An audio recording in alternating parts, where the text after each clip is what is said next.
Good afternoon. It's Sunday, February 19th. I'm Laura Cornfield, and this is IBA News broadcasting live from Jerusalem. Before heading out for a week-long visit to Singapore and Australia, Prime Minister Benjamin Netanyahu today briefed ministers on his recent trip to the United States, focusing on his talks with U.S. President Donald Trump.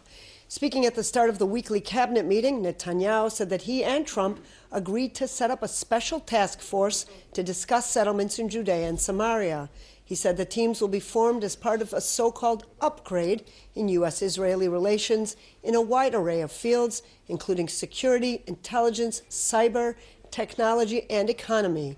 The Prime Minister added that he and Trump share the same view on the dangers and opportunities that exist in the region, and that the alliance between Israel and the United States has become even stronger following his recent visit to Washington.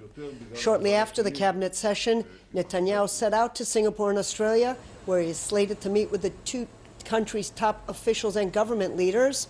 While in Sydney, Netanyahu will also hold talks with the opposition leader and heads of the Jewish community. He is scheduled to preside over a large event for local and Israeli business people, along with his Australian counterpart. Fearing Prime Minister Benjamin Netanyahu has reneged on his promise to build them new homes, dozens of residents of the former Amona outpost protested outside the Prime Minister's office this morning. Residents expressed concerns that Netanyahu had forgotten his promise to establish a new community for the 42 families evicted several weeks ago. The protests come amid reports that Netanyahu told President Donald Trump that he planned to hold off on the decision to build a new settlement for the families. Education Minister Naftali Bennett promised the residents he will do everything in his power to make sure Netanyahu honors his commitment. Minister of Agriculture Uri Ariel, who spoke with the protesters before the cabinet meeting, assured them he would raise the issue with the Prime Minister. U.S. President Donald Trump has not ruled out the possibility of a two-state solution to the Israeli-Palestinian conflict. This, according to Nikki Haley, the U.S. ambassador to the United Nations, in a speech before the world body.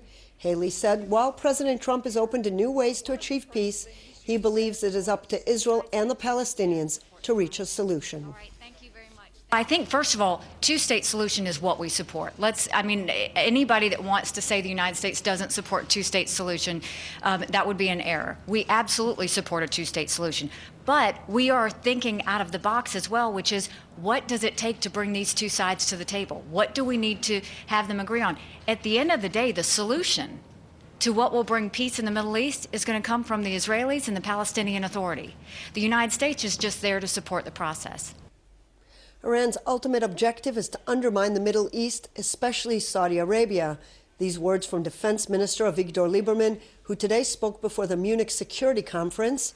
During his address, Lieberman warned that if the Islamic Republic is left unchecked, it will become another North Korea. It's, of course, their efforts to undermine stability in every country in the Middle East. We can start with Bahrain, from Bahrain to Yemen, from Yemen to Lebanon, from Lebanon to Syria. And I think that, of course, their main destination, it's at the end of the day, it's Saudi Arabia. And I will be happy to hear my colleague or Minister of Foreign Affairs of Saudi Arabia. The Iranian deal, it's copy-paste what we had with North Korea. And we'll see what the results in North Korea. And no doubts, if you ask every people, every man, every woman in the Middle East, everybody understands that Iran will be another example of North Korean deal. On Friday, on the sidelines of the conference, Lieberman met with his American counterpart, former General James Mattis. The two discussed developments in the Middle East and ways to strengthen cooperation between Israel and the United States. Lieberman told Mattis that Iran and North Korea both form an axis of evil that includes Hezbollah and Syria. Both agreed the need to act decisively against the Islamic Republic. Addressing the Munich Security Conference, U.S. Vice President Mike Pence laid out his administration's foreign policy. While he failed to reassure his European allies about the new president's stance on Russia and Europe, Pence stressed that the U.S. will continue to work feverishly to prevent Iran from acquiring a nuclear weapon. Under President Trump, the United States will remain fully committed to ensuring that Iran never obtains a nuclear weapon capable of threatening our countries, our allies in the region, especially Israel. Prime Minister Benjamin Netanyahu rejected a regional peace plan compiled by former U.S. Secretary of State John Kerry during a secret meeting in Jordan last year. This according to an exclusive report in the Haaretz newspaper today, which claims that Netanyahu, Kerry, King Abdullah of Jordan, and Egyptian President Abdel Fattah al-Sisi secretly met in Aqaba last February to discuss Kerry's proposal. Haaretz says that while Netanyahu reportedly turned the offer down, saying he would have difficulty in receiving the support of his coalition government, he himself proposed a very similar regional peace deal during his meeting with U.S. President Donald Trump last week. The report said that among its highlights, the six-point plan called for international, secure, and recognized borders between Israel and the PA, as well as a sustainable adjacent Palestinian state based on 1967 borders with agreed land swaps. The proposal also called for an agreed and fair solution for the Palestinian refugees that will not influence Israel's character. It mandated that Jerusalem will be the capital of two states recognized by the world and maintaining the current status quo on holy sites. Earlier today, Netanyahu confirmed that he had met with the leaders. Speaking at a session with his Likud ministers this morning, Netanyahu said he was the one to initiate the meeting and that aside from the fact that such talks did take place, other details of the Haaretz report are not quite accurate. U.S. President Donald Trump's plans to appoint David Friedman as the next U.S. ambassador to Israel continues to draw harsh criticism. Pro-Palestinian protesters were moved from the Senate Foreign Relations Committee last week, where Friedman expressed doubts on whether a two-state solution will bring an end to the Israeli-Palestinian conflict. Last week, 5 former Republican and Democratic American ambassadors to Israel came out against Friedman, saying he is unqualified for such a diplomatic post. I would be delighted to see peace come to this region where people have suffered on both sides for so long. I have expressed my skepticism about the two-state solution solely on the basis of what I've perceived as an unwillingness on the part of the Palestinians to renounce terror and accept Israel as a Jewish state. I think that, in my view, is a foundational problem. But I think it can be remedied, and I hope it is. Gaza is ungovernable. It has a 30% or higher unemployment rate.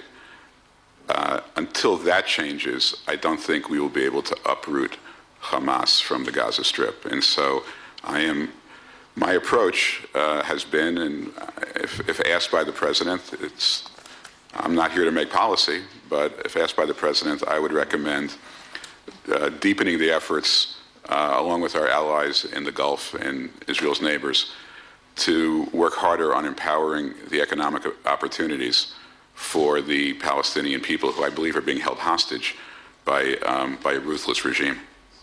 Joining us now in the studio to discuss latest developments is U.S.-Israeli relations expert, Ambassador Yoram Ettinger. Ambassador Ettinger, thank you for being our guest this evening. It appears President Trump is keen to let Israel and the Palestinians work out a peace deal on their own. How is this possible when both sides have refused to sit at the negotiating table for such a long time? Well, the main issue is, would it serve America's interest to initiate and thus repeat litany of American initiatives going back to the 1950s? All of them failed. And the challenge is to learn from history by avoiding rather than by repeating mistakes. U.S. does play a role once the two parties agree on an initiative, as it was with Israel initiating peace with Egypt, Israel initiating peace with Jordan, then the U.S. joined. The U.S. did not initiate those two peace treaties, but more importantly, the question is, would it serve America's interest to push for a Palestinian state? It seems to me that the current administration understand that a Palestinian state would severely undermine America's interest by destabilizing the region, threatening to topple the Hashemite regime in Jordan, creating a ripple effect into Saudi Arabia and the Gulf, playing into the hands of Iran and other rogue regimes in the area. Ambassador, it's been almost 25 years since the Oslo Accords. All attempts to reach a two-state solution to the Palestinian-Israeli conflict have failed so far. Don't you think that President Trump's approach has a better chance of succeeding then? Well, it seems to me that he is much more in touch with Middle East reality than his predecessors, who assumed that one could bring about a Palestinian-Israeli peace at a time when there is no yet intra-Arab peaceful coexistence in the region. And the question is it really serious to assume that that which they still have not accorded one another, they are going to accord upon the so-called infidel Jewish state in what they call the abode of Islam. It seems to me that President Trump and especially Vice President Mike Pence are acquainted with reality. They pursue America's interests, and therefore they refrain from initiating a new peace initiative or pushing for a Palestinian state. Prime Minister Netanyahu reportedly spoke to President Trump of involving Arab states in a regional peace deal. What do you make of this? Well, my assumption is that a regional approach would focus on primary regional interest. Primary regional interests as far as the pro-American Arab regimes are concerned. As far as the U.S. is concerned, primary interest is not the Palestinian issue, not the future of Jerusalem or Jewish settlements in Judea and Samaria. The primary elements which preoccupy the mind of the House of Saud, of the Hashemites in Jordan, of the pro-American regimes in Bahrain, Oman, Abu Dhabi, Dubai, etc., as well as Egypt, has to do with the clear and present danger of Iran, which has a machete literally at the throat of every single pro-American Arab regime. A primary regional Arab as well as American interest has to do with Islamic terrorism, which once again constitutes a very lethal threat to every single pro-American Arab regime, and a primary American interest as well as pro-American Arab regimes is to stabilize those Arab regimes. When it comes to those primary regional and American interests, Israel has played a major role, a unique role, not only in the Middle East, but throughout the world.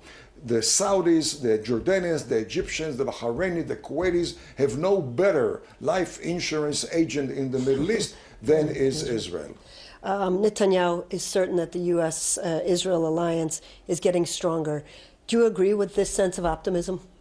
Well, the reality is that even the last 8 years, when there was no chemistry between President Obama and Prime Minister Netanyahu, U.S.-Israel strategic cooperation surged to unprecedented heights. It surged to unprecedented heights as a byproduct of reality. The reality suggests that Israel has been, for instance, the most effective, the most cost-effective, battle-tested laboratory for the U.S. defense industry.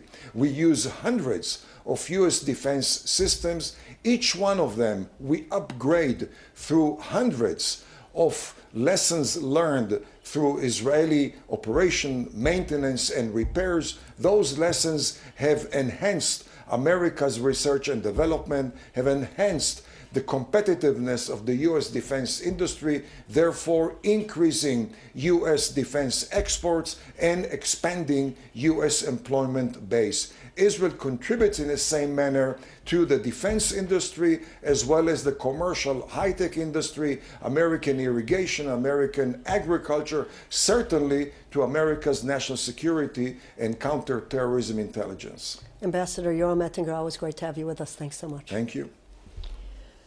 Iran has apparently supplied Hezbollah with game-changing state-of-the-art weapons to use in the next conflict with Israel. A report in the Al Mustaqbal newspaper, owned by Lebanese Prime Minister Saad al-Hariri, claims the Shiite terrorist organization operates in the south of the country in violation of UN Security Resolution 1701 and has established concealed observation posts along the international border. Hezbollah has also dug tunnels, with some situated in areas that overlook the Israeli towns of Shlomi and Nahariya. Referring to last week's meeting between U.S. President Trump and Prime Minister Netanyahu, Hezbollah leader Sheikh Hassan Nasrallah said this talk signal an end to the Israeli-Palestinian peace path. He warned Hezbollah will put up fierce resistance in any future confrontation with Israel. Nasrallah called on Israel to dismantle its nuclear reactor in Dimona, saying it poses a threat to Israel's existence should it be hit by a Hezbollah missile.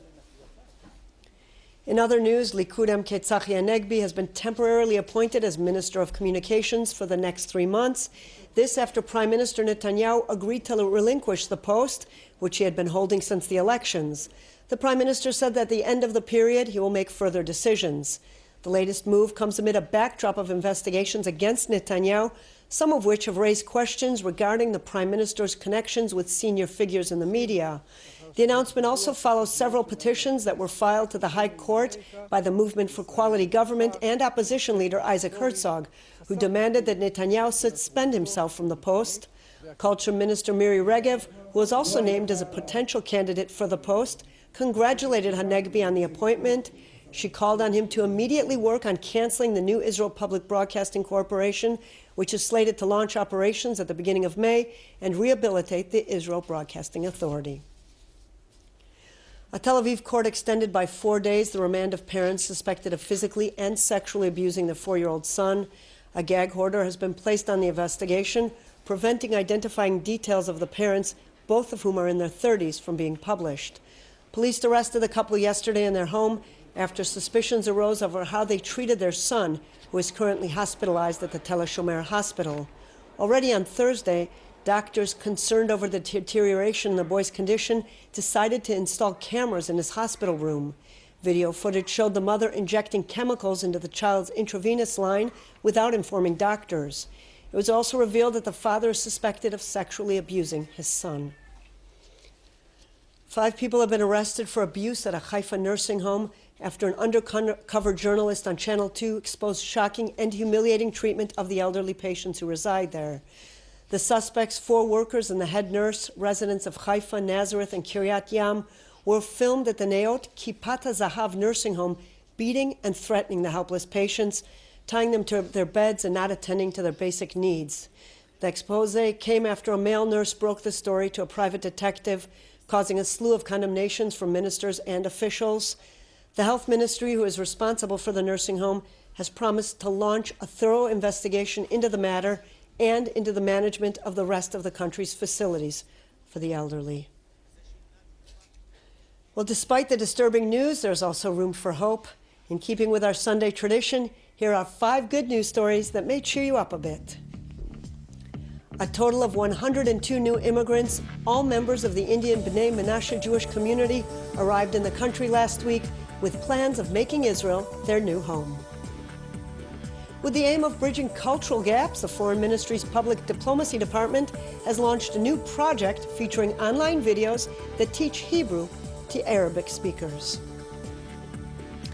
Israel has been ranked among the top 3 places to raise children, coming in right after Finland and the Czech Republic. The top grading was given by Internations, the world's largest network for people who live and work as expats abroad.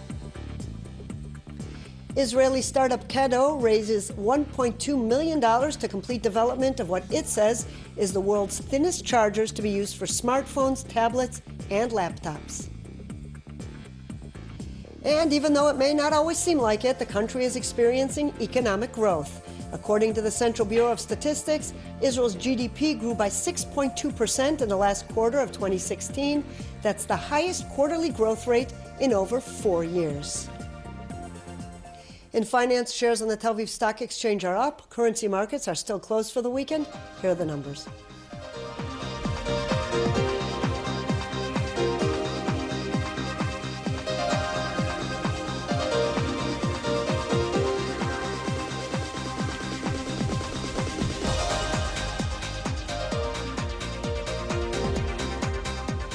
The IBA weather team says there will be a slight rise in temperatures tomorrow with strong easterly winds prevailing in the north in the morning. Here are the highs and lows and home and abroad.